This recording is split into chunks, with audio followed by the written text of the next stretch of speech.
friends get together so they can try things. You're invited to this podcast so that you can try things. Now we will stop singing so that we can all now try this. Hello and welcome to Now Try This, the podcast where two best friends get together every week to try something new. I'm Marcus, and that's Nick. Hello, I'm Nick. Marcus, can I ask you a question? Sure. I remember when we made our logo and I was super excited about it. Yeah, now try this. Two best friends, we try it. It's welcome to the show. On our logo, I was just looking at it and I just laughed to myself because right there on the logo, there's books, a camera, dice, records, and a couple of shoes, a couple of old crusty running shoes. So here's the thing, right? I got the logo done on Fiverr, and the person I was talking to, I was like, okay, so like I was telling them what I wanted, and I don't know if they didn't draw the stuff. I was like, okay, I want a D20. They're like clip art. I want to, yeah. So I was telling them the stuff I wanted, and they didn't put any of that stuff. So instead of like a D20, they put 2 dice. Which I love. They're like casino dice. Yeah, and I was like, maybe put like a couple of films in there or like some kind of like reference. I don't know, like a DSLR. A DSLR camera. Okay, cool. Like, what about comics? Books. Textbooks. Textbooks. Okay, and I told them that, I like to run. I gave them like an equal list of hobbies that like you like and I like and just kind of combine this stuff. Nothing. We got generic clip art. Oh, we look great. We do look great, and I love the generic things. It's just we've never done a podcast episode about shoes, about a DSLR, about the casino, about records, or about textbooks. Hold on. Okay, I disagree. We've done usually an episode. Have trouble remembering. We've done an episode about every single one of these things. Please tell me. Like except what? For the what shoes. What are some of the? Oh, give me a minute, and I'll try to think of some for the shoes. Okay. What are some of the past episodes that we've done that represent these things, Marcus? Because what is this show even? Nick, every week we get together and one of us challenge the other person to something, to do something, to read something, to experience a form of media that they love that the other person has never tried before. And so, in one example, you gave me Amanda Palmer to listen to, and that is the records. Yeah. Right? I have her records, yeah. You had me listen to Critical Role on the first episode. They used D6s at some point. We also just did the new Critical Role show recently. Yeah. Yeah. DSLR. That's what we're both using right now to film ourselves do the podcast. That's an every episode thing. That's right. Okay.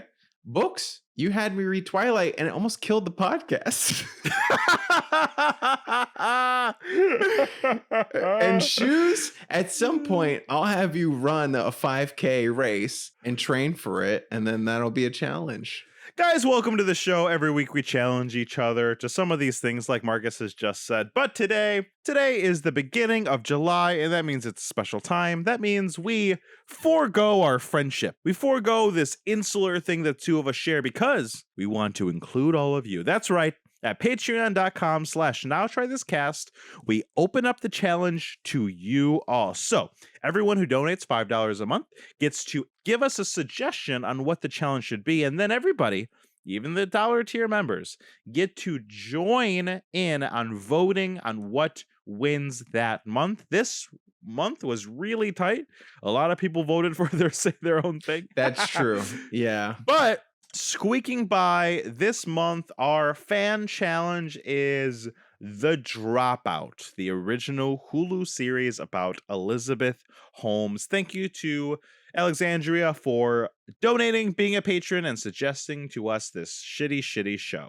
Wow. That I feel like normally when you say a show is shitty, Nick, in the beginning, that's usually a veil for you to, at the end, reveal that you genuinely love the show. What if this is a double bluff? Because I knew you would think that, and I knew you would say that, and I really did hate this show. I hope so, and I do want to know what you There's only one way to find out, and that's by listening to the show in its entirety. Hell yeah. Also, for those interested in the Patreon, usually we'll request challenges around the 15th of every month and then put up a poll a few days afterwards. We leave it open for like a weekish. And then that's how we get here. That's right, guys. And we are trying to get to 30 patrons right now to send you guys some stickers. And then we obviously have more plans. Once we get more people in there, we just need your help to finance those plans. 100%. But if you can't give us money, you can use your Twitch Prime to subscribe to us on twitch.tv/nowtrythiscast, where we record live every week, Thursdays, 8 p.m. Eastern Standard Time, except for next week, where I will be away. So we won't have a live episode, but we do have a regular scheduled release schedule coming. So you should still have episodes on Spotify and iTunes, but I will be going to Mexico next week, so no show. Okay, nice. Have you been to Mexico before? No, I've never been out of the country before. This is my first That's time. crazy. You've been to Canada. Does that count? I've never been to Canada. Oh my gosh. I've never been out of the country. Oh no, really?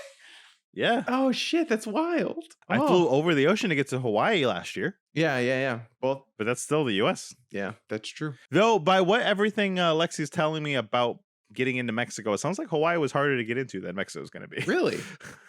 Well, we had to like fill out a questionnaire and a pre-screening, and I was like, "Do we have to do that for Mexico?" She's like, "No." Yeah, I'm going to to Canada in a few months.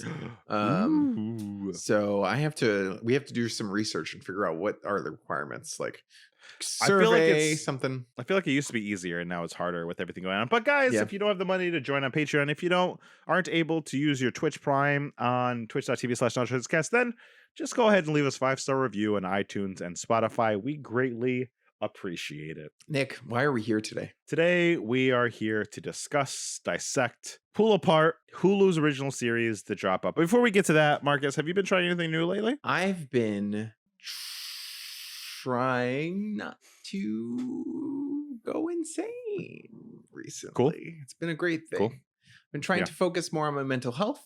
Been trying to focus more on being happy and doing things for me. Cool. How You know about what helps with those? What? Those like apps, those like mental fortitude apps No. that help you like remember things No. and work on memory. Well, too bad, because what I did new today was I did a commercial for one of those apps. Oh, I thought you were going to say we got a sponsor. I was like, oh my God. No, I wish. Oh, wait, Maybe Nick, if my commercial goes well, I'll ask them to sponsor the podcast. hear me out.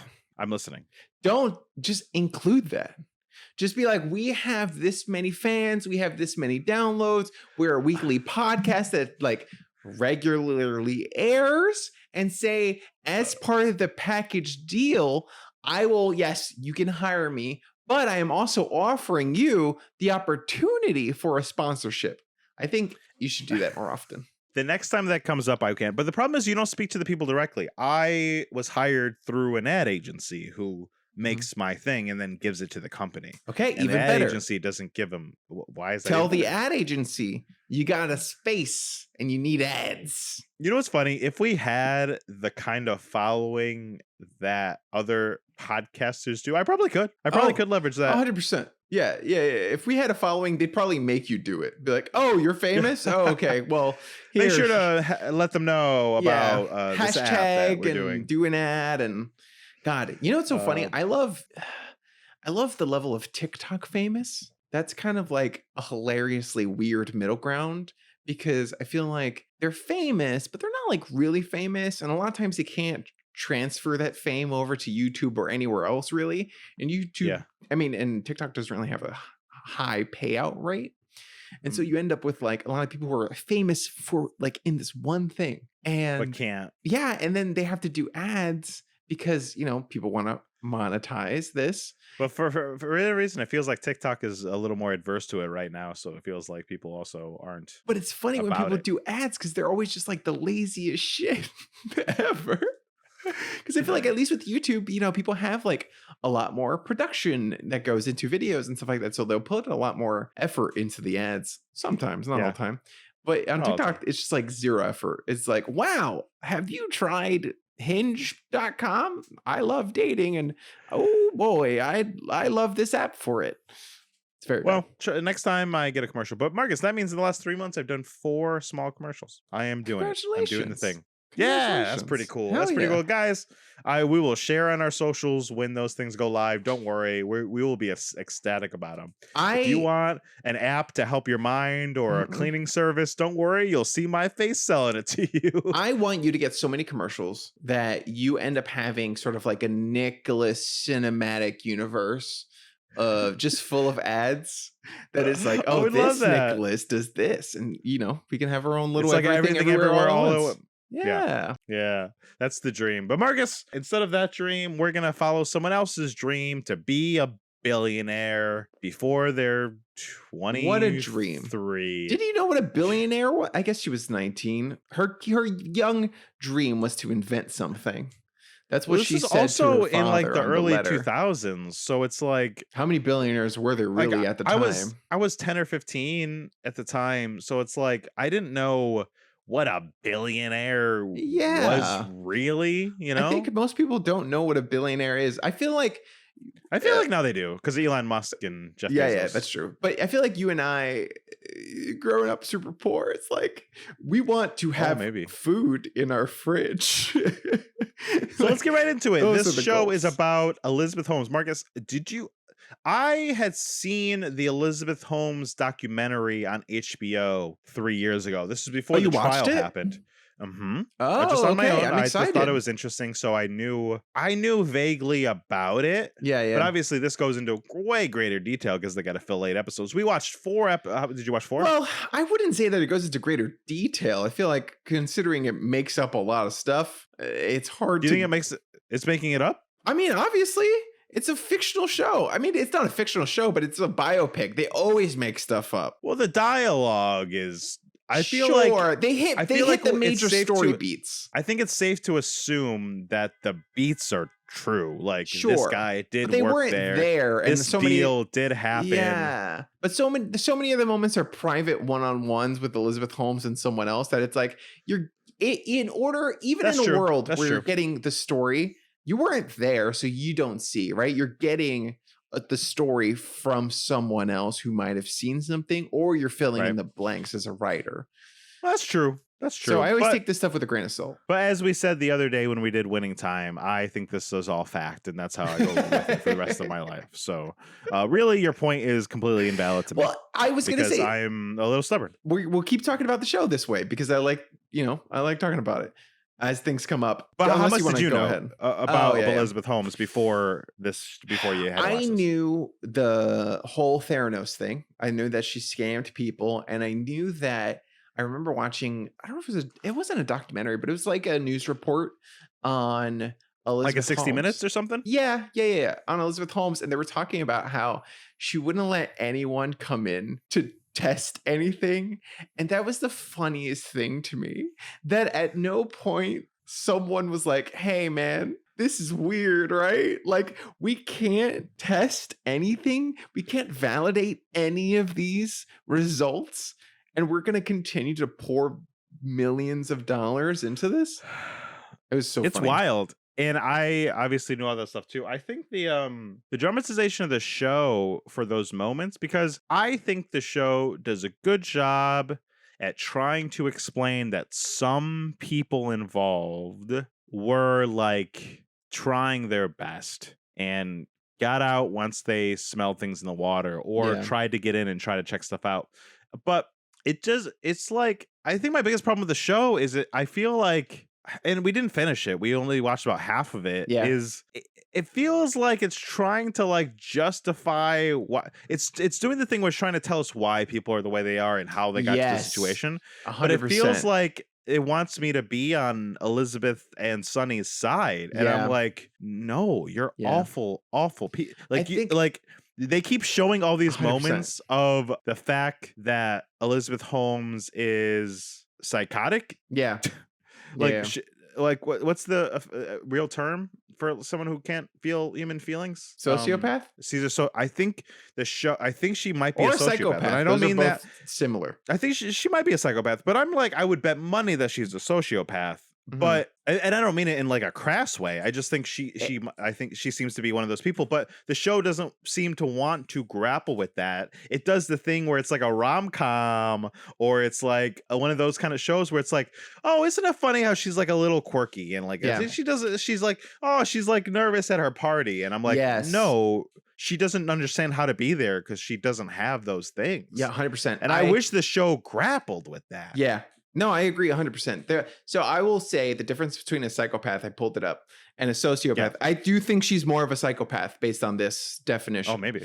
So psychopaths tend to be more manipulative, can be seen by others as charming, lead a semblance of a normal life and minimize risk in criminal activities. Sociopaths tend to be more erratic, rage-prone, and unable to lead as much of a normal life. You're right. She's psychopath. Yes. Yeah, I do Yes. think she's a psychopath, which is That's fine. what I meant, I mean, like it has a again, negative yeah. connotation, but it is a legitimate like mental personality disorder, and it's okay. There's plenty of people out there who are like psychopaths and live sociopaths, completely normal lives. and they live as normal of life as they can, and they don't go around murdering people or ruining people's lives by starting billionaire scams, I guess. Yeah. But you touched on a lot of things that I want to talk about, like too many Please. things. So Sorry. I feel like, no, not in a bad way, but I do want to talk about a few things. Oh, well, then you're welcome. Thank you. As a great podcast co-host, give me so much to talk about. So I was going to say that I feel like one thing I didn't like about the show was also sort of like in the same vein that you're talking about, where it being a biopic kind of thing means that they're adding a lot to the narrative. And so they're just like really kind of trying to construct a story and a through line that might not have necessarily been there. Exactly. That might not, life doesn't always have that. Yeah, I believe life has big moments, and sometimes like this can affect this, and maybe even subconsciously. But I think that with a movie or a TV show, you have to like really tell a cohesive narrative, and sometimes that ends up being that you're drawing conclusions and drawing lines between certain events happening. Yeah, my question though is you touched on the same thing when we watched Winning Time, another Patreon episode. Check that out for last month. But you described that more as it made you a little worried about the facts. You didn't make it because I think Adam McKay in that maybe he did it better. Maybe he did it fun. More fun. That's my thing. That's the difference. The difference between these two things is that Winning Time is not like a serious thing. It's it's sports, it's fun. So like when I think about how that's fake like in Life and Death. This was real life and death. 100%. Yeah. So like one of those, you have this like narrative that's being constructed, and it's real life people, but it's like no one died. Like no one was murdered by someone else. Like it's fine. It's okay. A caricature of Magic Johnson is fun. A caricature 100%. Of Elizabeth Holmes, she's a criminal. Exactly. So when you have that happening with Winning Time, it's fine because like it's more humanizing than it is like putting these people on a pedestal. But in true crime kind of stuff, which I would say this is in the genre of, oh sure, you are putting people on a pedestal and making them into like gods and elevating their being in a way that I feel like can be sort of like destructive. You're giving them a lot more credit for the things that they've done. You're making them out to be monsters and geniuses when really they're just people, and regular people can also do a lot of harm. And it's funny that you just mentioned that true crime thing, because this is a genre right now. We just got a whole bunch of shows that are this. There's We Crashed. There is Inventing Anna. Yeah. All these came out at the exact same time, and they're all like con artists. And then like documentaries like the Tinder Swindler, Love Fraud. Like this is hot right now. This is like the thing. I mean, Scam true crime, TV. Yeah, true crime has been around for a long time. Oh right? yeah. Especially in the podcast world. But then I feel like the mainstream has to get a hold of it. And then they get their turn in sort of making these things. So I feel like you're seeing, I mean, there's always, documentaries on true crime have been around for a long time, and more of those get made. But like, I don't really think we see that many biopics of true crime from stuff. Time to time, big stuff. Yeah, but we're getting now a lot we get more. the medium stuff. Yeah. Alexi in the chat just says she's literally watched all of them. They're fraudsters are fascinating. It is fascinating to think about what you can get away, because I think it's so funny because these people sometimes, but most of the time, I don't see these things and think they're smarter than me. They're better than me. Yeah. They're like, I never think those. Like, I didn't think that about Elizabeth Holmes. Yeah. She didn't do anything that I thought I couldn't do, except that one thing. Like, have bend a her rich morality. family? Oh, bend her morality. Oh, she also was able to get millions of dollars for my family. That's also true. I also can't do that. My family does not have millions of dollars. Hey, mom. Hey, dad. Hey, Mom. I'm gonna drop. I'm gonna drop out, and I want $1 million. You're gonna give me $20 million. So you mentioned that, oh man, we're jumping around a lot, and I hope that's okay. I hope this is I good don't know. content. You mentioned that, you watched like a documentary about Yeah, this I at forget what it's some called, point. but yeah, I spent a lot of like today at work watching interviews that she did. The Inventor. Oh, I haven't seen. Oh it. man, I'll drop knowledge as we talk about stuff throughout the Please do. episode. But because I watched the documentary years ago. Yeah, I do want to talk about the deep voice thing for a second. In Cool. interviews, you can see her voice getting deeper and deeper, and it's really funny. Like she's always kind of talk like this a little bit and did this weird thing with her mouth, but then she like makes it deeper and deeper as time goes on. And the deepest I saw in interviews was when she did an interview with Bill Clinton. Her voice was crazy deep all of a sudden. She was like, "Yeah, I'm the head of Theranos." And it's funny because the Very show, impressive. like you said, the show is trying to construct a narrative with a 3-act structure kind of thing, because it gave us the moment. It tried to give us the moment that the creators of the show imagined that started. So she had to talk to one of her employees for the first time sternly and get him to do what he wanted to do. And she like yelled and deepened her voice when she did it. And she saw that did something. So then she went back home and like practiced it and then started trying to do it. And then someone asked her if she like had a cold at first, but then eventually she just kept doing it. But like the show tried to like give us that moment. And I think my biggest problem with what you were talking about of this invented structure and catharsis this fucking show's trying to make is those moments, because it doesn't feel as genuine. And I don't know if it doesn't feel as genuine because it's not real. I don't know if it doesn't feel as genuine because of the way they wrote it. But but I have watched things where those moments have happened and I go like, wow, just winning time. There was like something stupid, like the way they made the LA Laker girls, right? Like the way that happened.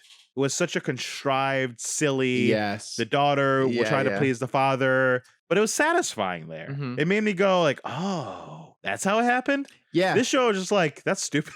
No, 100%. Yeah, I feel like it's weird to think about that in like you have the structure there, right? Because you have the real life events that happened that you can easily base this off of.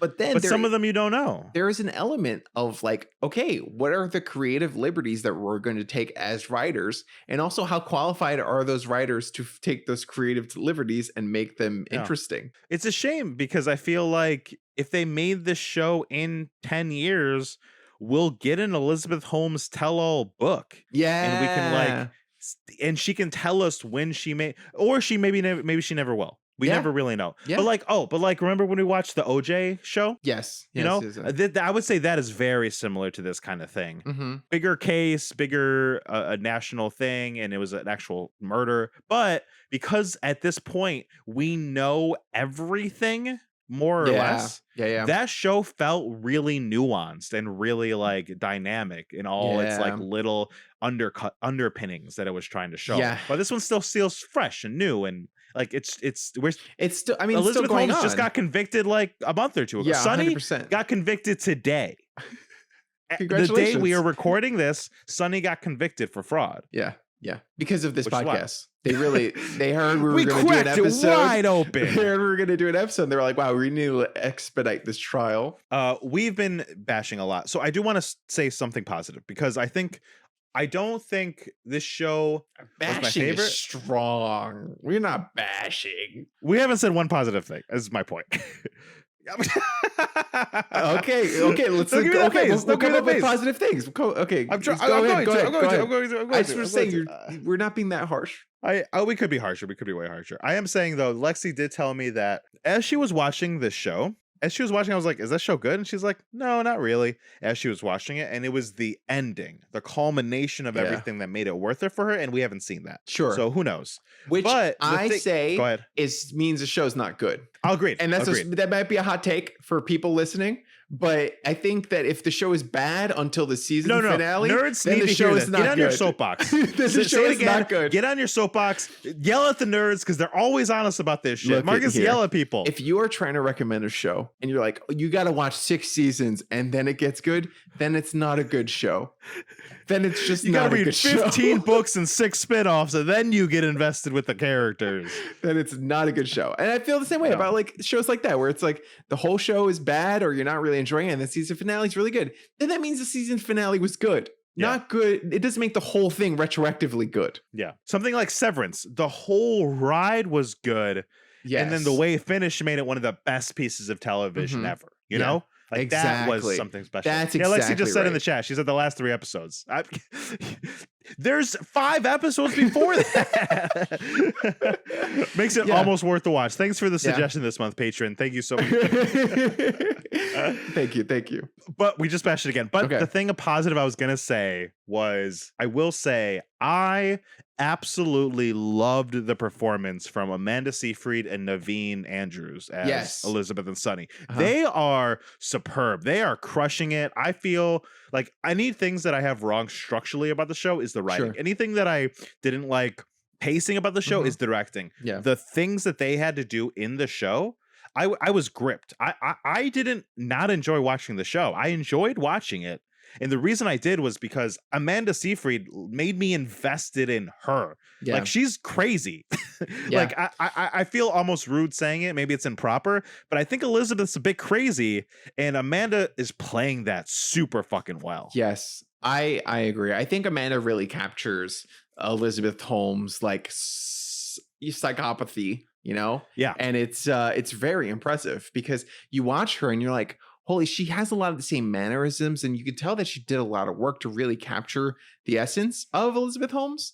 After watching a bunch of interviews of Elizabeth Holmes and the way she spoke and what she did, it was like, wow, like Amanda's doing a great job. Yeah. It's funny because she's one of those actresses that's just been in Hollywood for a decade and a half now. She's just been in so many things since Mean Girls, and she was like up and coming for a second with like Jennifer's Body and Little Red Riding Hood, and then she kind of fell off because she was in some shitty movies like Jennifer's Body and Little Red Riding Hood. And then she kind of came back in the musical circuit with Mamma Mia and Les Mis, and she's always been there, but she's never had the chance. She's tried to do a couple things that I think have been a little more prestige and things. Yeah. 'Cause I think people thought, and she thought she was a great actress, but I've never seen her in anything besides just like her being charming and silly in Mamma Mia. Like, I like her in Mamma Mia, but I've never seen her act, and she's a great actress. She did really She is great. good, I think she you know? really killed it in this show. And Naveen Andrews too, right? Like I thought he was amazing. incredible. He is amazing. Have you seen Lost? Yeah, the first season, fucking 15 years ago. Yeah. I don't remember it. I think I was like, oh, it's my boy from Lost. Yes, I got hyped. He looks so different. I mean, a lot of time has passed since that. Well, I think show. he's wearing a fat suit. I think so too, because he was very hot in Lost, and I think he's still hot. I think he's wearing a fat suit and messed up his hair to look more kind of like balding. Schlubby. But also, time has passed. Lost was a long time ago. Lost was a long time ago. We should do Lost in the show. I'll do it. But I'll do it. I'll fucking do Lost. Guys, if you want us to do a Lost spinoff podcast, just like every other podcast has done a Lost spinoff podcast. No, I don't want to do that. I don't want to do that. Let us know. I'll do one episode. I'll do one episode on Lost. Guys, pick your favorite Lost episode and we'll do that episode on the podcast. No, I didn't mean one episode of Lost. I meant one episode. No, Marcus. Everyone heard you. Everyone Lost. heard you. Everyone heard you loud and clear. They're Okay, gonna pick their favorite one Lost episode episode. of Lost. It's the one with the polar Season bears. 4, episode 2.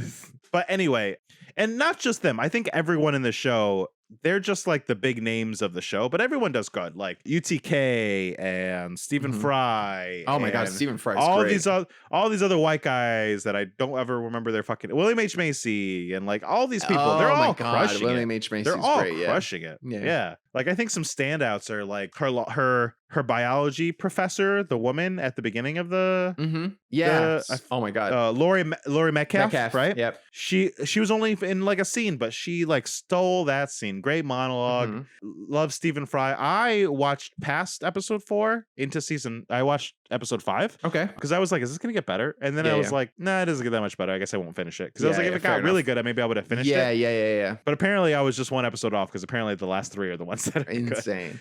But Stephen Fry, like, he has a big payoff by that point, and he's just Yeah. amazing. And He's like, so are incredible. all these side characters and all Yeah. these little things they're doing. It's so good. 100%. I mean, one of the guys who plays, I forgot his name. The lead scientist who's in charge of building the machine one they brought in the on? beginning. Oh, no. He had a family. He's balding. Yes. He's great too. I really liked him. He sold like this really convincing family man who was like, I thought he did an incredible job. He was also in Barry in the most recent season of Barry. And he's a great actor too, who I'm only seeing now in these 2 things. I don't know if he's done anything else, but like I've seen him before. I wanna I've see seen him him in before more in stuff. other things. I'm trying to find his name right now because I forgot about him because he was at the beginning of the show. Yeah. Oh boy. His name is James Hiroyuki Lau. Okay.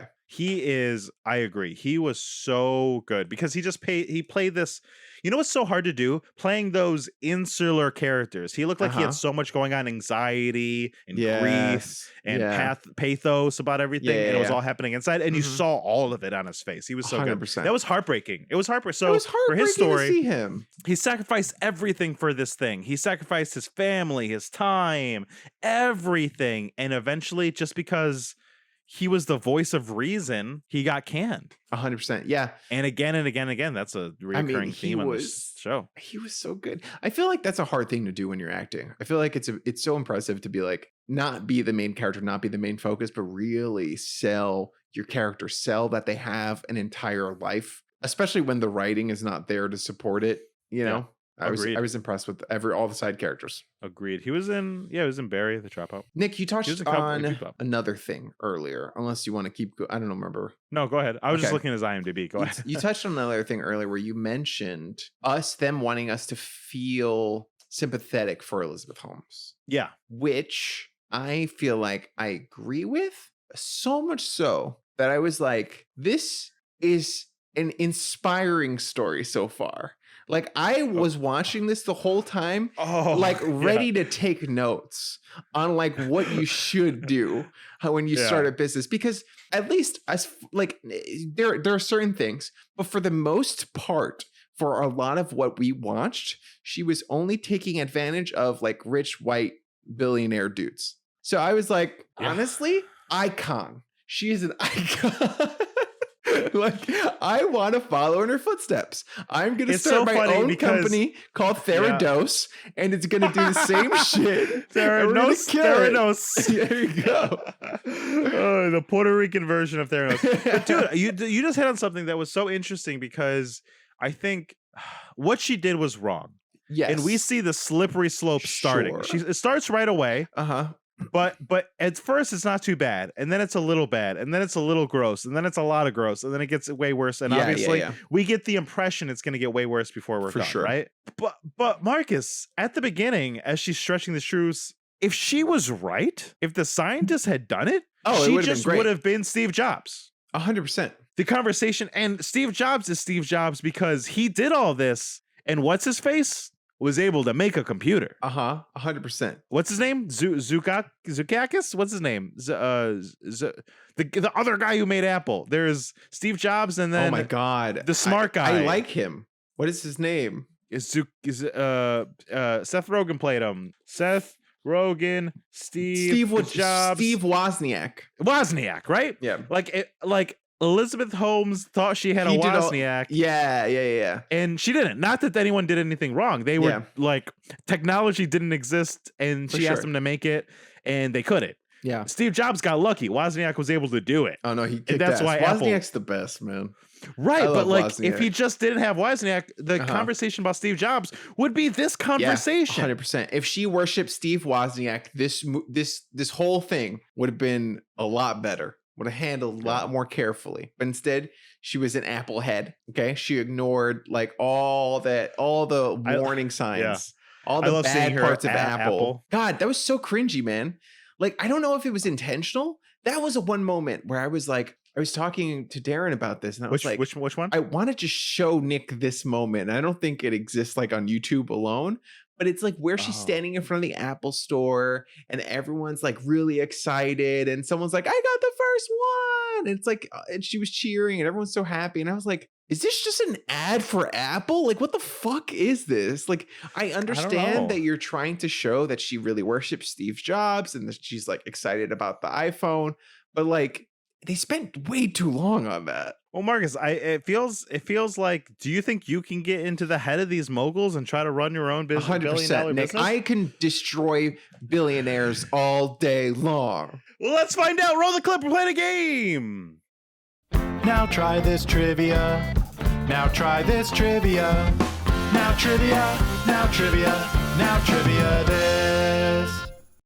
Nice. We're back. We're here. We're waiting Guys, for the game. we are here to play a game, and Lexi will remind me of the title of that game in the chat right now, because I don't recall what she said it was.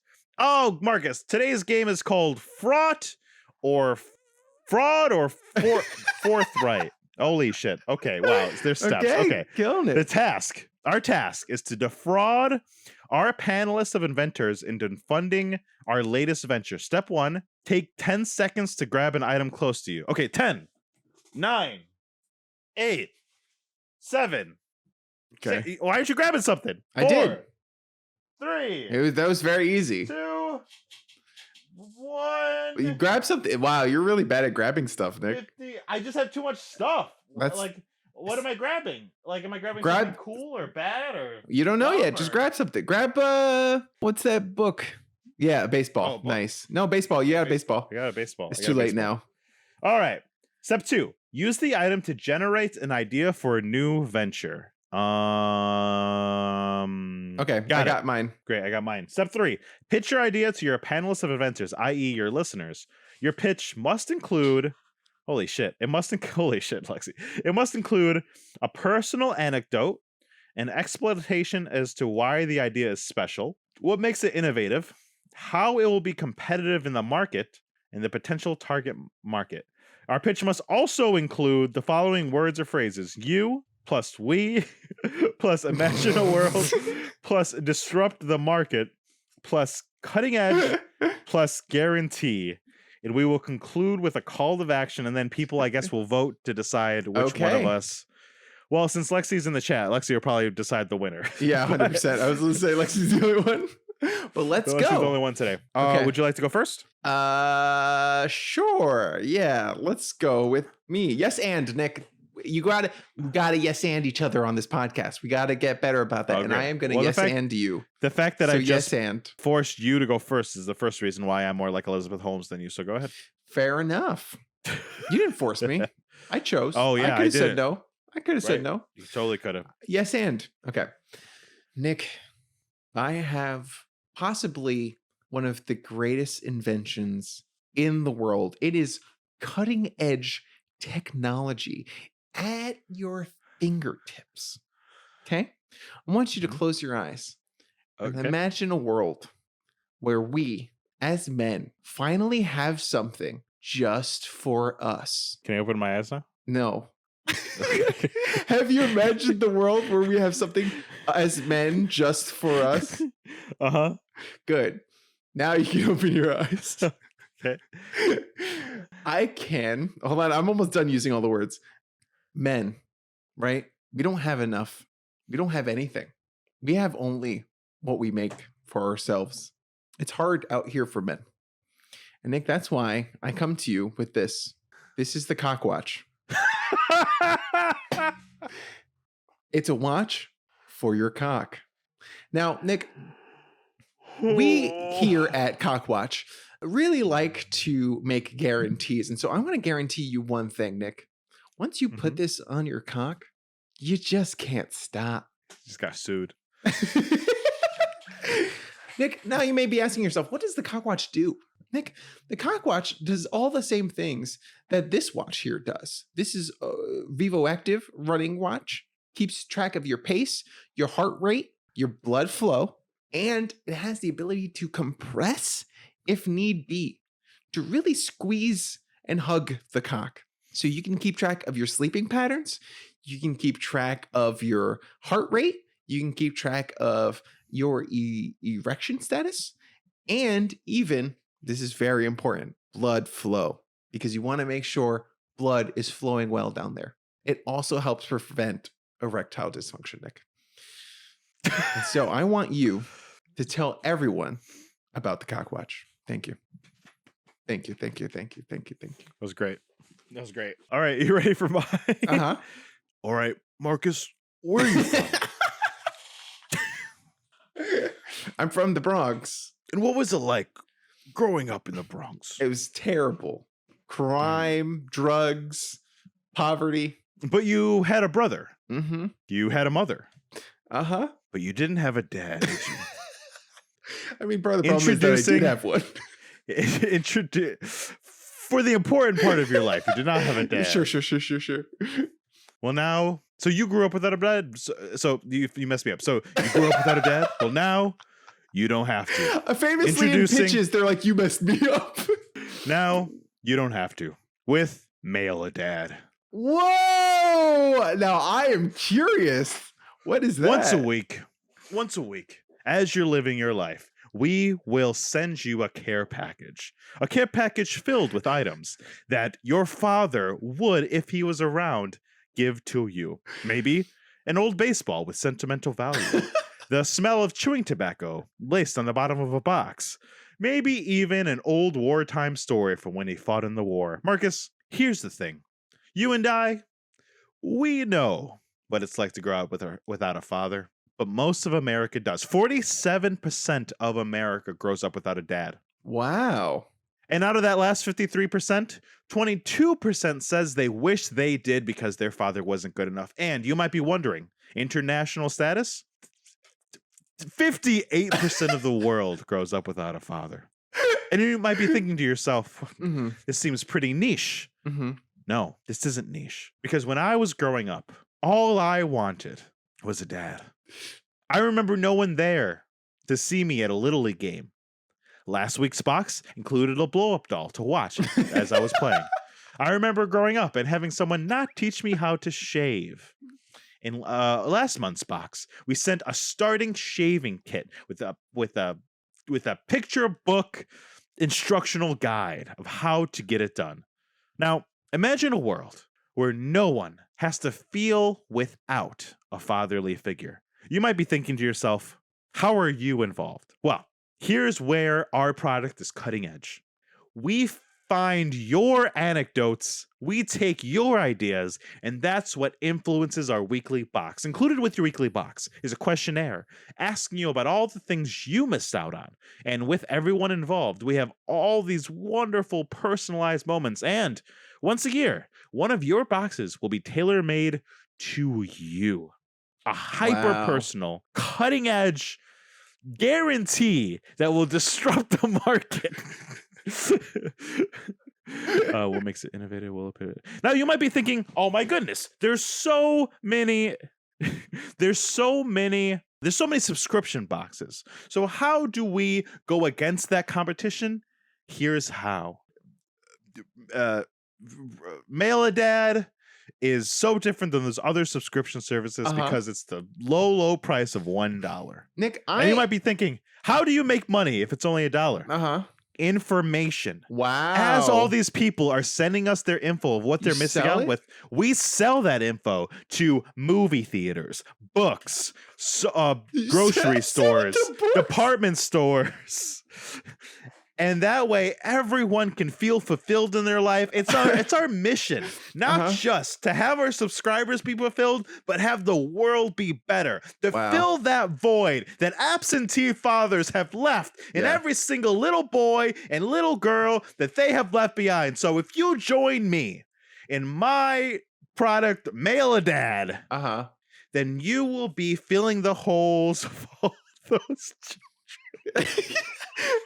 No, Nick, did you just end your fucking speech with you in conclusion, in conclusion, I need your help and $1 billion so we can help save the children of the world. Honestly, great pitch. I am very impressed. Honestly, the cogs are turning in my brain. I'm like, how do we sell this for real? Because that was great. That's fantastic. Old Man Ram in the chat just shared, of course, the famous YouTube channel that helps you do all the things. Dad, how do I?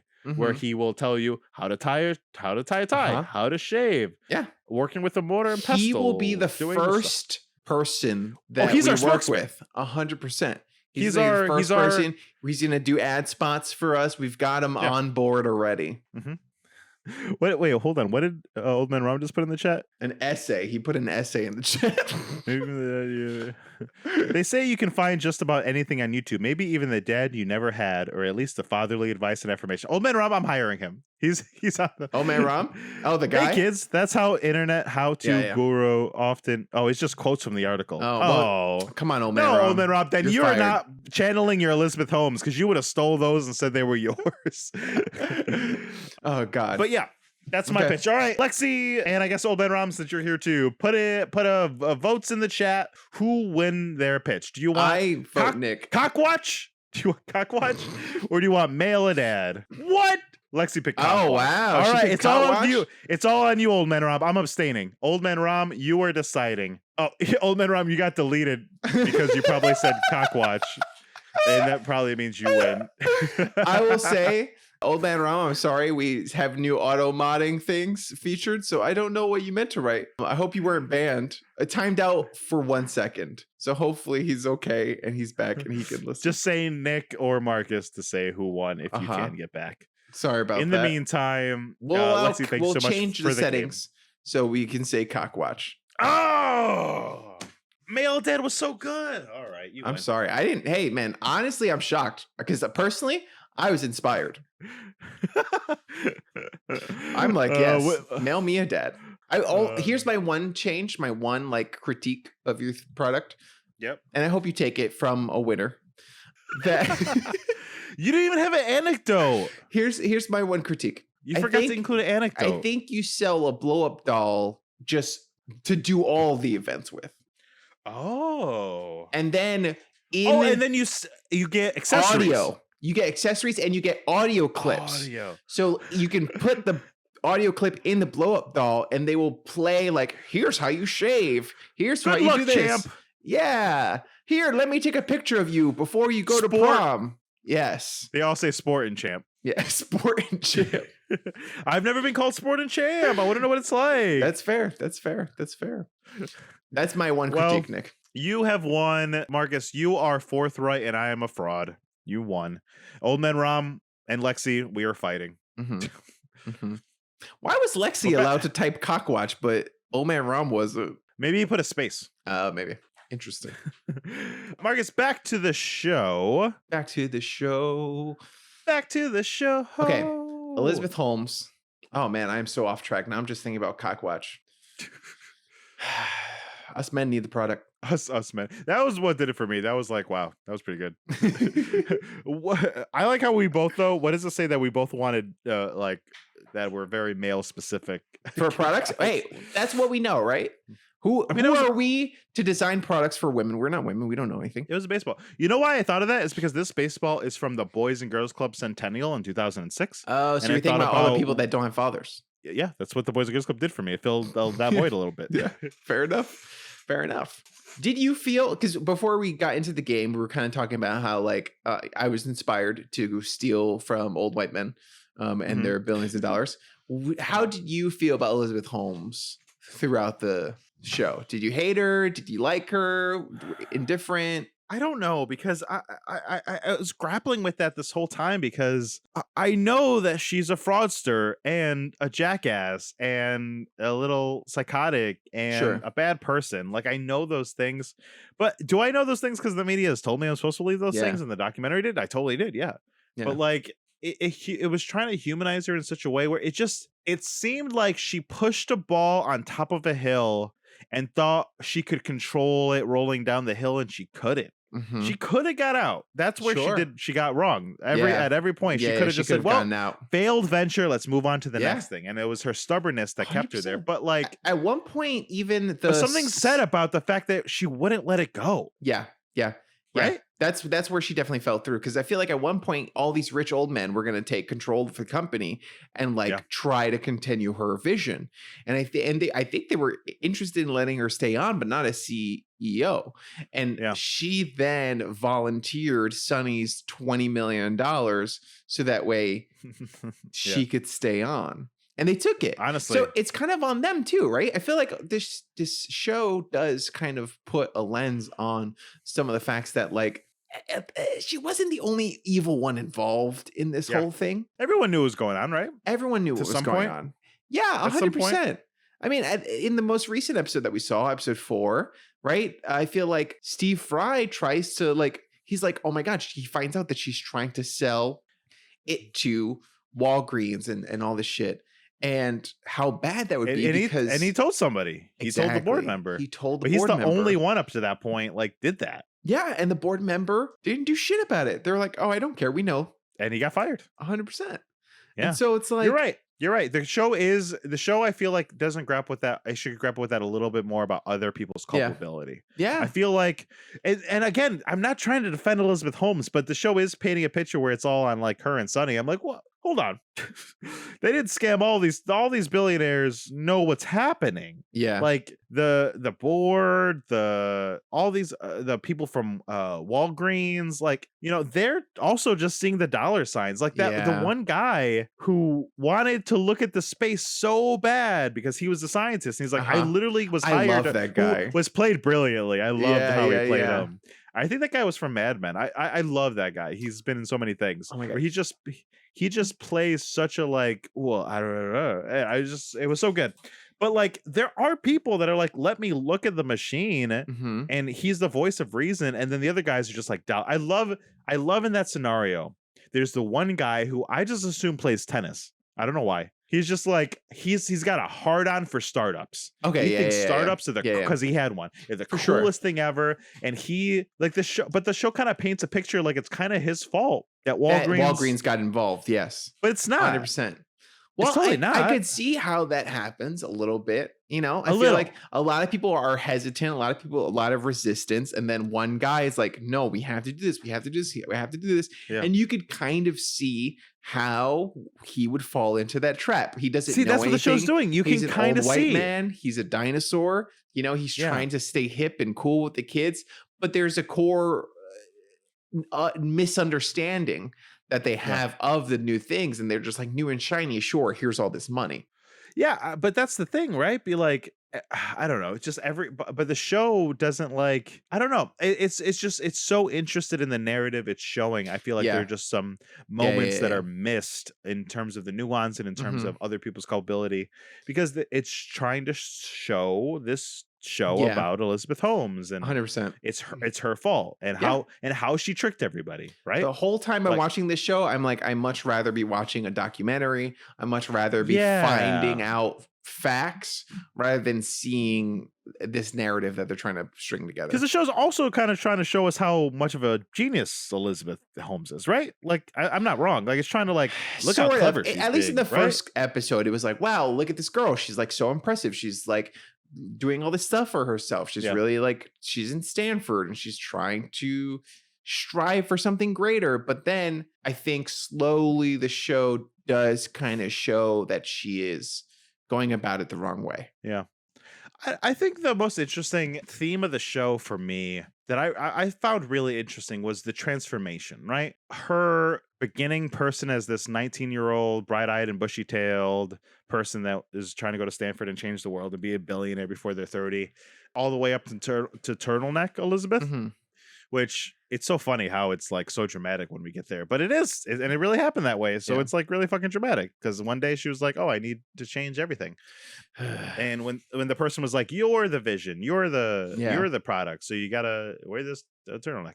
And but the in between to get there, right? I did like that. I really did like that. I felt like a character study a little bit, because it was like she wasn't eating right or eating not enough, and then like Sonny was calling her out on it. And you know what's even more interesting though than what I'm talking about now? The fucking relationship with Sonny. What the hell do you make of that? That is really interesting. I feel like you were about to make a point though, and then you cut yourself off. I forgot it because this was more interesting. That wasn't an interesting point. Whatever point I was making wasn't nearly as interesting as Elizabeth Holmes also looking for a father. She would have benefited from male dad. Male dad. It's so funny because I feel like when I'm editing clips for the podcast, I'm like, okay, he's gonna take this home. I got a clip, and then you just talk about something else. I'm like, don't got a clip there. Okay, cool. Never finished that point he was making. You know what's funny, Marcus? I didn't realize this until my current relationship, because my current relationship is my first like super actual adult relationship. You know, all my other ones I was in college or in school. Sure, yeah. And now I'm like being an adult and I'm like having to think about career and like think about these things. And I'm finally on track with my acting career and everything. And I really think I have ADHD. You might. Like 100%. Not like, oh man, I'm so like forgetful and I'm so scatterbrained and I have an attention problem. I'm like, I've been like looking at the things and like, no, Lexi says 1,000%. You got called out. I really think I might. And I'm questioning whether I should do something about it. Do I see somebody? Do I try to get something for it? Or do I just accept I am who I am and I move on with my life? I don't know. This is my current thought process about Nick's mental well-being. I think I got the camera almost Welcome to the journey. I think here's what you do. I think that listening. It's important to, if you think you have something, at least get a diagnosis. Because a diagnosis can help you a long way. So if you decide later, you don't have to do something about it right now. I understand health insurance is expensive and all that stuff. Get a diagnosis. Once you have the diagnosis, then when you decide to, if you're comfortable with, you can take medicine, you can do other things. That's good advice. Get a diagnosis and it'll help too. And I think might give you some peace of mind with it. I think you can go online and look up ways that other people deal with it without medication or something like that, if that's the route you want to go. But I think that's the first step. Good advice. Okay. Wow, you're smart. You're the only one who says so I appreciate it. Oh, Pugs in the chat for Marcus. He's a smart boy. He's a smart boy. But yeah, back to what I was saying, and Old Man Rum was talking about too. Like Elizabeth Holmes' relationship with Sonny. It's this weird. Oh yeah. It's like, so it starts off where they meet in college in that like immersion Chinese program, and he's 15 years at least, if not 20 years older than her. Yeah. And he's already made and sold a company, so he's a millionaire. So he is 1 year older than my mom. Now. Yes. Well, I mean, just in general. And we're about probably Elizabeth Holmes' age now. Yeah. No. I think we are younger. She's like 38. Oh, she is 38. Yeah, she's 38. Okay. I looked this up when I saw the relationship. Let's just look. Elizabeth is 38 and Sonny is 56. Yeah. So 18 years? Mm-hmm. All right, 18 years. Yeah, 15 to 20. There should not be a whole ass adult in between your relationship ages. But it was so interesting because she needed a mentor, right? She needed a father figure. She needed a something. Yeah. I'm not 100% sure, and I'm not qualified to say, but she needed something, and Sonny filled that void. How mad are we at Sonny? We're like super mad. Like he's super predatory, right? 100%. 100%. Right. Yeah. The show doesn't grapple with that. I agree with you 100%. He is predatory. I mean, Darren and I were sitting there talking about how disgusting this guy is for like going after an 18-year-old girl when he's so fucking old already. You know, like that's just gross. And she, you know, like I feel like a lot of girls are more mature than the guys around them at their age. So I feel like sometimes they tend to, you know, some will seek older men. I kind of see Marcus, that. imagine in 5 years, you going to date a 18-year-old college girl. Now, today, could not do that. That is disgusting. I like 5 more years. They're children. Like it's just, they don't know anything about the world. What do they have to give you?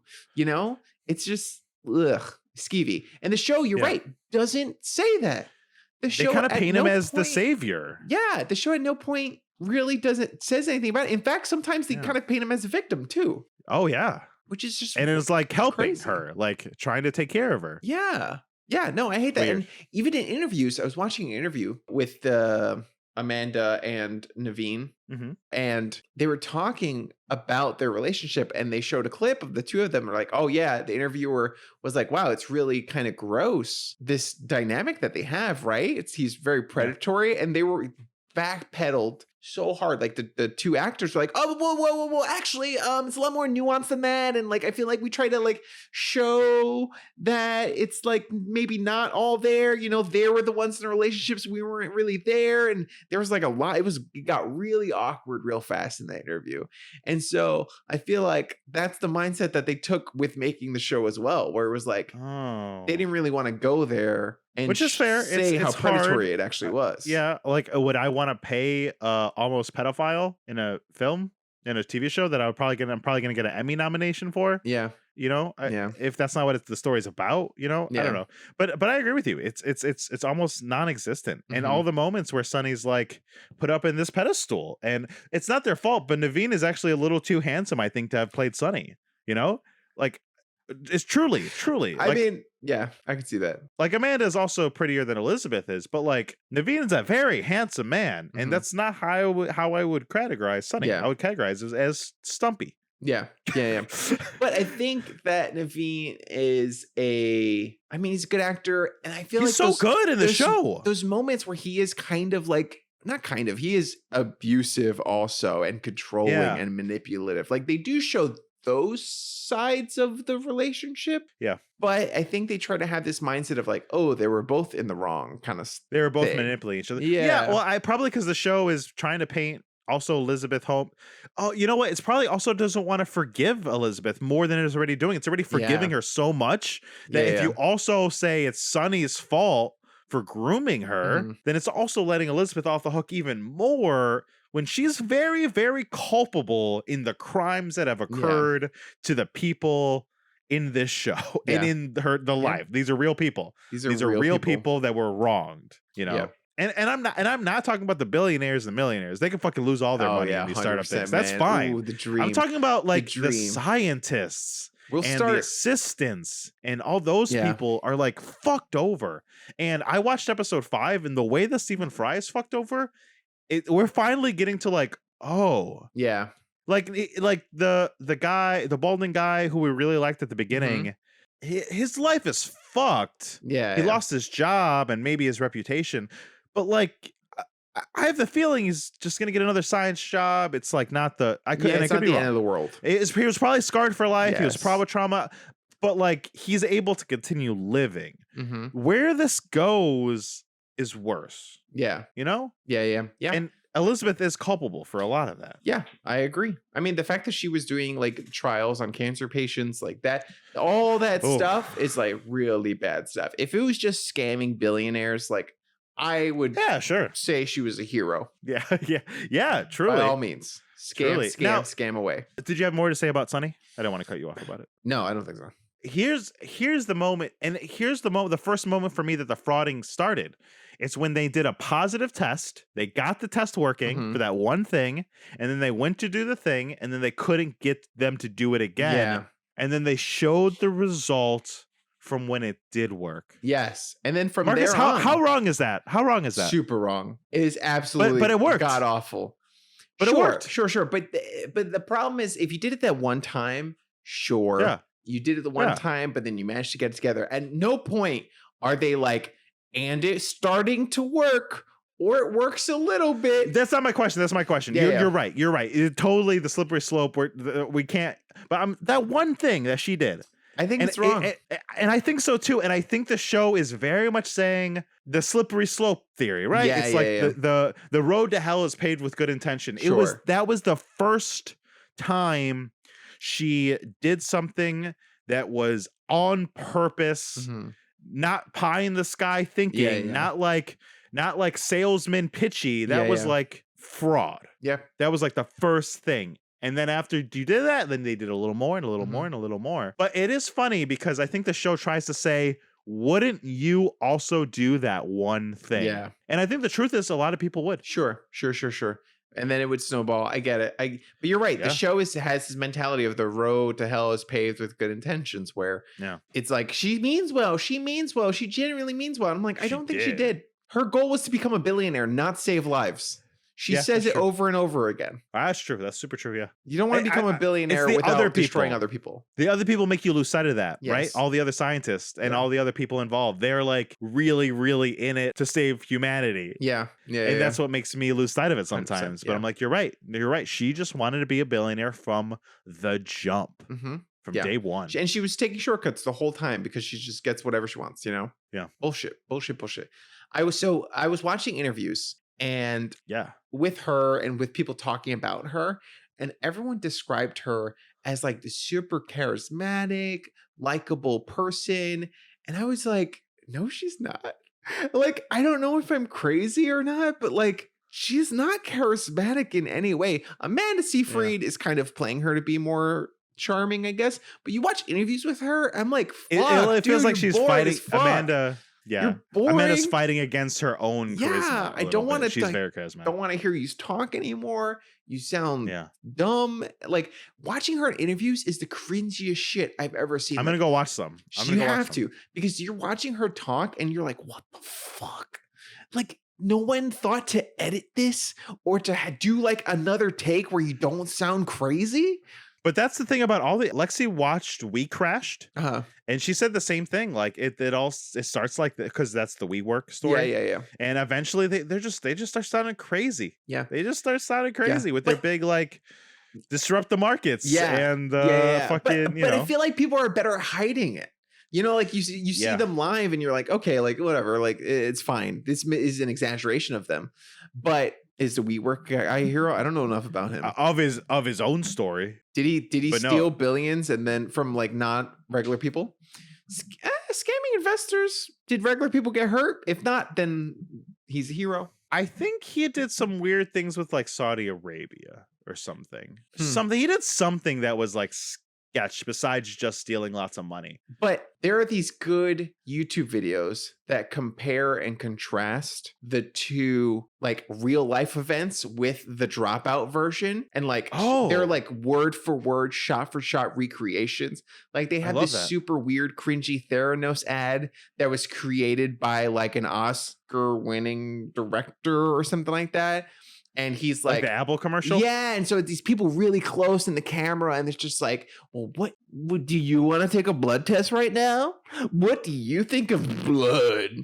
Aren't diseases gross? And it's like, it's so weird. And the marketing is so strange, but it's real. It's all real. It really happened. Yeah. It's just no normal, not normal. There's just no like everyday people in the room. 100%. 100%. Yeah. But the WeWork guy, do you know a lot about the WeWork guy? No, I don't know anything about him. I literally only know the things that Lexi told me after watching the show. But apparently the guy who started WeWork, he lived on a commune growing up, and he wanted to bring that same he wanted to bring that same feeling to the industrialized city life. Which is why WeWork was so much about, you come here, we are family, we are building community, we are, and that was like his mission from the start. Yeah. And from the start, it doesn't sound too crazy. It got super crazy because his wife was really nuts, it sounds like.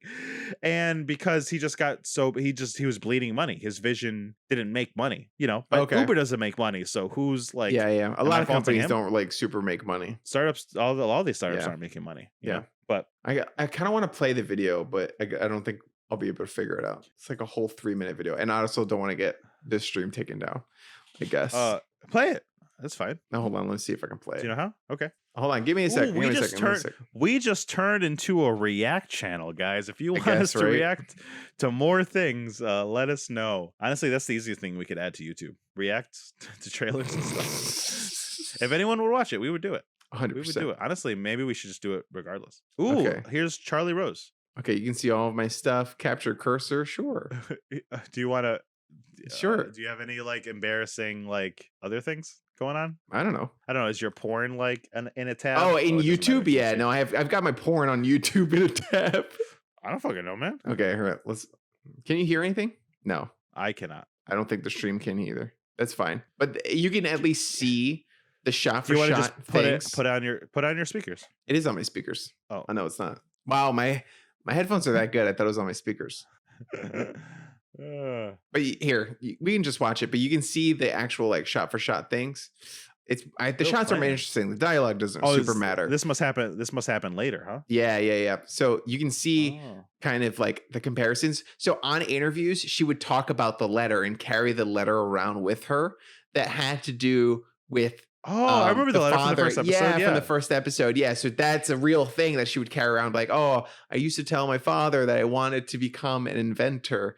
And she would talk about that. Dude, if I was trying to do a startup and make some money and I had a story like that, I would be telling everyone. I would frame that letter. Yeah. It's a good story. A huge, interesting part of watching the interviews was seeing how the media worshipped her. Like the media really clung on to the celebrity status that she had and really pushed it forward. I mean, she was on Mad Money. She was on she was on Charlie Rose. She was on like all these big interview shows. And everyone's Amanda Seyfried is her. really attractive. She is. Don't get distracted. Don't get too distracted. Well, I was watching Elizabeth Holmes and I was seeing her BDS. Then it cut to Amanda and I was like, wow, look at this cheekbone. No, but I highly recommend everyone go and watch What's the name of the YouTube channel? No, I mean, this is just random YouTube channel. But everyone go look online on YouTube for Elizabeth Holmes interviews because they're really interesting to watch. You can really see how, especially like knowing what you know now, going back and seeing how like the media really put her on a pedestal and made her great. And it's easy for everyone to just like consume that and follow and believe that, oh yeah, this news site that I follow must be telling me the truth, and they must be doing some kind of investigative research. 100%. Yeah. Straight up lying. It's really interesting. Oh my goodness. Oh, all right. Well, yeah, this right here too. Hold on. Just this weird. It's creepy. This is just creepy and weird. Look at it. It's so strange. You have to be a psychopath to do that. You have to be a psychopath to do that. There's no way you look at that and go, yeah, that's what normal humans look like. That's how normal humans act like. That's wild. Man, I want you to know that I was so close to buying a turtleneck for this episode. Really? But it's just so hot. It's so very hot. If we did this episode in the middle of winter, by God, I would have the makeup and a turtleneck, and I would have got a blonde wig. 100%. Would have been great. 100%. But it's just too hot right now. I'm sorry, guys. I failed you as a podcast host. I failed you. If I'm not in costume, what's the hell's the point? That's fair. That's very fair. But now that I know I could have had the door open and the AC running and no one hears it, then that's a new trick. Door open, AC going. I have the fan off, but I have the AC on in another room, and it is kind of nice in here. It's not that bad. It's enough. It's enough. It's enough. I've died in here before. Yeah, no, it's not great. Nick. All right, Marcus, is there anything else you'd like to talk about of Hulu's The Dropout? Nick, honestly, no. I think we covered mostly everything. I'm sure I missed a couple things I wanted to talk about, but we got it. Any thoughts and predictions? I guess you probably know how the story goes because she goes to jail. But I guess I predict she's going to go to jail. Okay, all right. Never mind that question. She's going to go to jail, steal more money, and hurt more people. What about you, Nick? What are your predictions? Okay, it was a dumb question. It wasn't a dumb question. She's going to go to jail. She's going to hurt more people. And she's going to lie some more. You're right. That's the rest of the show. All right. I didn't mean it that way. I'm sorry. Fine. But no, that is Hulu's The Dropout. Thanks to our Patreon for. She's not in jail. She lives with her millionaire hubby in a $135 million home. Is she still with Sonny? No, she's not with Sonny. So while she was going to trial, she met somebody else and got married, and they're also rich. A hotel guy. Hotel guy. Oh my goodness. They have a son? Whoa. That's crazy. That's wild. Yeah. All these sociopaths are psychopaths meeting each other, hanging out. That's what being a celebrity is. Her trial was postponed because she was pregnant. She's just going to keep getting pregnant? Wow, that's a strategy. That's a pro move right there. She is a little psychotic. I can see it happening. I just anyway. Okay. Marcus, did you like Hulu's The Dropout? No, I did not. Nick, did you like Hulu's The Dropout? Yeah, I kind of did. Okay. Yeah. Okay. I think there were some really good acting scenes that I was glad. You know what? It's very clippable. It's very clippable. Like I was watching some of these clips before I watched the show, like a random one or two from some of these monologues on YouTube. Yeah. Because there's some great moments of just good acting. Like feels very Aaron Sorkin-y, West Wing-y kind of thing. But I didn't love it. Marcus, are you going to recommend the show? I think I don't recommend the show at all. But in terms of what you said about liking the show, I kind of agree with you. Whereas like it's in the middle ground for me, and I'm watching too much other stuff. And I don't think I would recommend it. I think like if I watched the documentary and I like that more, I maybe would recommend that to like true crime people. Yeah. But I've recommended the documentary. Yeah. Yeah. I don't think this has value. I think the layman would really like this show. Okay. Like Lexi's mom. She's my layman. I think you just called Lexi layman for recommending the show. That's not what I said. It's not what I said. Don't put words in my mouth, Marcus. You really get in trouble on Lexi episodes. I always do. It's fine.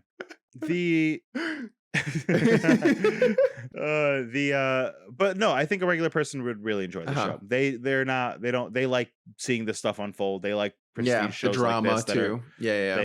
So I think I would recommend the show to a lot of people. I think a lot of people will buy into the soap opera-ness of it. Yeah, very much so. Oh, are you going to finish watching the show? Probably. Yeah, I guess. Same. Yeah.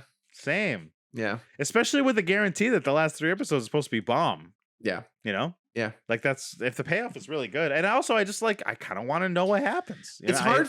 I want to know the facts. It's hard for me I don't think it's a terrible show. It's not for me. I didn't super enjoy it, but I do want to finish it because I feel like I don't like not finishing shows. That's the main thing. Yeah. I feel like we agree that the show just we would have chosen to grapple with different parts of it, themes for sure, and different like takeaways. We would have a different take is all. Which, speaking of takes, you know who is right now signed up to make a Elizabeth Holmes movie? Which seems odd because they just made the show, but yeah, that's weird. Anybody can make it's different people, it's different companies. Anne Hathaway, Jennifer Lawrence as Elizabeth Holmes, which honestly makes sense. Okay, I would have guessed that. Casting. Sure, she has a deep voice and she's blonde and she's a good actress. That's what else do you need? And Adam McKay, Marcus, we just did Adam McKay. He made Winning Time, and he also made those other movies that I was raving to you, like. What's that Dick Cheney movie called? Vice? That sounds right. Whatever that one was. And then also The Big Short. He makes good movies and he does this stuff really well. And he has takes and they're kind of funny. And it's like, look at this. Isn't this crazy? This is real. And it might be in a more digestible 1.5, 2 hour format. It might be a good movie. I don't know if I wouldn't want to watch it now. I just watched this whole goddamn show. Yeah, I think that's what we get into this thing where people are just making the same movie at the same time. I forgot what it's called. There's a name for it. But like we got 2 Steve Jobs movies at the same time. We got Ants and A Bug's Life at the same time. It's just like, fucking stop it. Stop it. You don't need to dig in the same well over and over again. There's plenty of criminals out in the world. A parallel thinking thing. It's it's called something when 2 movies come out. When it's media. Yeah, it's called something. I forgot what it's called. Same. But yeah, that's happening. So we're gonna get another one soon. Are you gonna watch it? If it's good. No. I mean, if it's good, you might. I mean, if it's great, sure. If it's like an Oscar thing, I'll watch it. But like Adam McKay has been getting Oscar nominations for all his things. That's true. All his things. He's like really, really great and hot right now. And Jennifer Lawrence took a kind of break from acting and now she's starting to come back. Mm-hmm. You know. Yeah. Anyway, that is this. Oh, Marcus. I have to give you a challenge. We're leaving away. We're leaving for a week so I can go to Mexico. But when we come back, it's your challenge. We didn't say it at the top. We did not. Because I forgot to ask. Marcus, what is in 2 weeks' challenge to me? Nick, I am torn. I have like 10 things that I want you to watch at some point, but none of them are urgent. I'm going to read them out to you. You'll let me pick? I'm going to let you pick yourself. You get to pick what you want to watch. And so if you don't like it, it's on you, man. Okay. You ready for the choices? I don't know if you want to write them down. Look them up real quick. Ready, Okay. First one is The Lighthouse. Okay. I do love this movie. It's right there on VHS behind me. Oh, cool. I want you to watch it at some point. I genuinely think you'll hate it, but I think you'll appreciate the artistry behind it. That's what I hear. A Silent Voice. That one has been a long time coming. It's an anime. I really liked it. It was life-changing for me, but also might be a depressing episode. We'll see. Hanna-Barbera's... Oh, God, what's the movie called? I'm blanking. I love this movie so much. Hanna-Barbera? Hanna-Barbera made a horror movie, and I can't get anyone to watch it. Yeah. Hold on. It's not the banana. It's movies here. Hanna-Barbera. I have all my stuff here. Slippery Bananas? Not the slippery. It's the Banana Jammas. The. God damn it! Why can't I remember it? Oh my god, this is not entertaining. I'm panicking. Banana Splits. Banana Splits. That's what it is. Thank you. The Banana Splits movie. Okay. What was the other? I asked you earlier if you watched something. Do you remember? No. Or Texas Chainsaw Massacre 2. Not the first one? You saw the first one. What? Didn't you see the first one? No, I've only seen the Texas Chainsaw Massacre, which is the premier Texas Chainsaw Massacre. It'll be funnier if you. Or no. I didn't see the Texas Chainsaw. I saw Texas Chainsaw Massacre because they don't need no article at the beginning. That's it's the best true. One. Oh, the other one was Shrek the musical because Shrek is love, Shrek is life. Shrek the musical. Mm-hmm. They did Like a the live Broadway version. Yeah, so they did a recording of the Broadway version. So you can pretend like you're there in the cinema. Marcus, all these sound like crap. Yeah, 100%, which is why you get to choose. Oh my god, there's 2 horror movies, an anime movie, a musical. I mean, I'm obviously gonna like the anime. Or not. I love animes. Do love anime. Lexi picks Shrek. I do love a good Shrek. musical. Oh, Lexi says Shrek. Old Man Rom, what's your win? Are you there? Do you leave? Is he might have left? Is Banana Splits a musical? Banana Splits is not a musical. It's a cheesy horror movie that was made for like $5. He said ID. What was so that? He picked the 6th. I don't know. He picked the Silent 6th Voice.